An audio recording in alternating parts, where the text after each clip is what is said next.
आज की कहानी सच्ची घटना पर आधारित है। क्या आप यही कहेंगे कि आत्मा नहीं होती?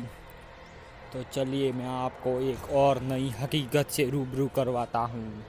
आज मैं आपको ऐसी घटना के बारे में बताने चाहता हूँ जिससे मुझे और मेरी ज़िंदगी को पूरी तरह बदल के रख दिया।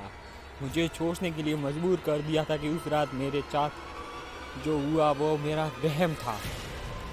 हॉन्टेड सुनने या पढ़ने वाले भले ही इसे एक मनगढ़ंत कहानी मान ले, लेकिन वो कहते हैं ना, जिस पर बीतती है वही उस दर्द को समझ सकता है।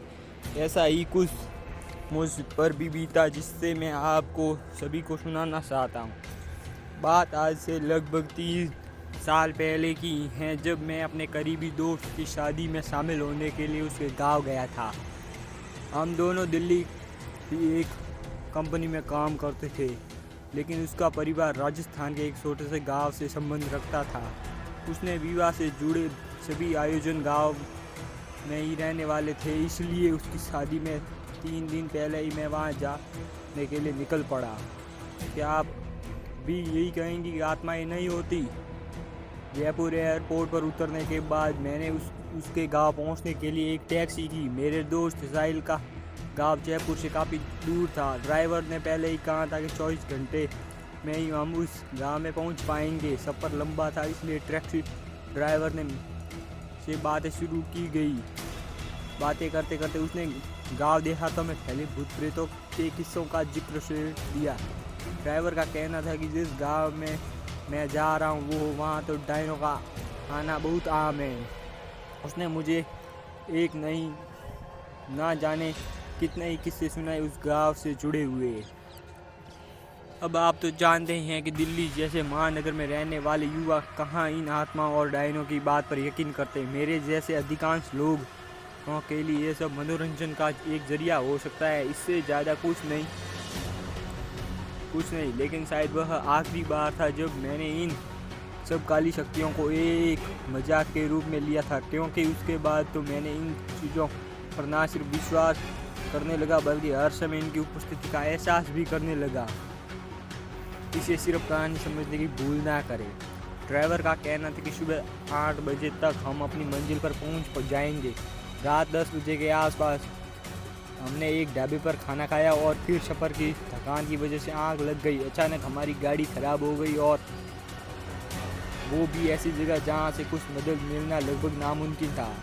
मुझे समझ नहीं आ रहा था कि क्या किया जाए। सुबह होने का इंतज़ार भी नहीं कर सकते थे, और आस कोई ठीक जगह भी नहीं थी। ड्राइवर का कहना था कि 2-3 किलोमीटर पर एक ढाबा है, आप वहां पहुंच जाओ, मैं गाड़ी ठीक करवा कर आऊँगा। मैंने उसकी बात मान ली और पैदल चलने लगा। बहुत चलना था, इसलिए कानों में ईयरफोन लगा लिए और सोचा टाइम पास हो जाएगा। कुछ दूर चलते ही मुझे ऐसा लगा जैसे मेरे साथ कोई और चल रहा है। बड़ी तेज़ महक सी आई और बहुत देर तक अपने किसी साथ और होने का एहसास हुआ। पहले लगा कि जैसे मेरा यह वहम है, लेकिन धीरे धीरे वो वहम हकीकत या कहूँ भयानक हकीकत की शक्ल लेने लगा। पहले मुझे केवल एहसास हो रहा था कि कोई मेरे साथ चल रहा है, लेकिन धीरे धीरे किसी की शारीरिक आकृति मुझसे कुछ दूरी पर दिखाई देने लगी। वह एक सुंदर लड़की थी। उसने मुझसे पूछा, इतनी रात को अकेले कहाँ जा रहे हो? तो मैंने उससे अपनी कहानी बता दी कि कैसे गाड़ी खराब हुई और पैदल चलने के लिए मजबूर हुआ। मैंने भी उससे यही सवाल किया कि वह इतनी रात को यहाँ क्या कर रही है। तो उसने बोला कि वह अक्सर इस रास्ते पर आती जाती है। इससे पहले मैं उससे कुछ और पूछता, उसने मुझे बोला कि आपके दोस्त की शादी तो कल है ना, आप कैसे पहुँच पाओगे? उसका यह सवाल सुनकर मैं हैरान रह गया कि उसे कैसे पता। मैंने पूछा, आपको मेरे दोस्त की शादी के बारे में कैसे पता? तो उसने मुझे बताया कि मैं ऐसे ही चुप हो गया। उसने अपना नाम कविता बताया। फिर वह कोई अजीब सी गाना गुनगुनाने लगी और मैं चुपचाप उसके साथ चलता रहा। आगे बढ़ा तो सामने एक बड़ा घना पेड़ दिखाई दिया। मैं उसकी तस्वीर उतारने लगा तो उस लड़की ने मुझे कहा ऐसा ना करने को बोला। मैंने पूछा क्यों? तो उसने बोला रात को समय तस्वीर नहीं उतारते। मैंने अपना कैमरा अंदर रख लिया। मेरी नज़र पेड़ से थोड़ी दूर पर 3 औरतों पर गई।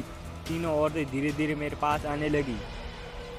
जैसे जैसे वो आती गई उनका चेहरा नज़र आने लगा और बहुत डरावना था। वह मुझे अपने पास बुलाने लगी, लेकिन कविता ने उनको इशारा किया और मुझे तेज़ तेज़ चलने के लिए बोला। मैं चलने क्या भागने लगा। थोड़ी दूर आते ही वह औरतें गायब हो गई और मैंने कविता ने पूछा कि वो कौन थी। उसने बताया कि वह इस गांव के पिछले कई सौ सालों से घूम रही है। गांव के लोग उन्हें बुरी आत्माएं कहते हैं। आपको उनसे बचने के लिए ही मैंने आपके साथ साथ आई हूँ। मैंने पूछा तुम्हें कैसे बचा सकती हो। उसने फिर कोई जवाब नहीं दिया। ज़रूरी नहीं जो दिखाई दे वही सच है। हम बहुत दूर निकल आए थे। कविता ने कहा कि ढाबा आने वाला है और रास्ता भी सुरक्षित है, अब मुझे चलना चाहिए। मैंने तुम आगे तक नहीं जाओगी। उसने कहा मेरी मंजिल तो यहीं है। आते जाते मुझे बस एक बार बोली कि हर आत्मा बुरी नहीं होती साहब। उसकी बात का मतलब समझते मुझे बिल्कुल देर नहीं लगा और मैं समझ गया कि वह एक भली आत्मा थी जो मुझे बुरी शक्तियों से बचाने के लिए मेरे साथ आई थी। क्या आपको भी ऐसी पुरानी यादें परेशान करती हैं? कहानी अच्छी लगे तो लाइक शेयर सब्सक्राइब जरूर करें ऐसी मज़ेदार और रोचक कहानियाँ सुनने के लिए।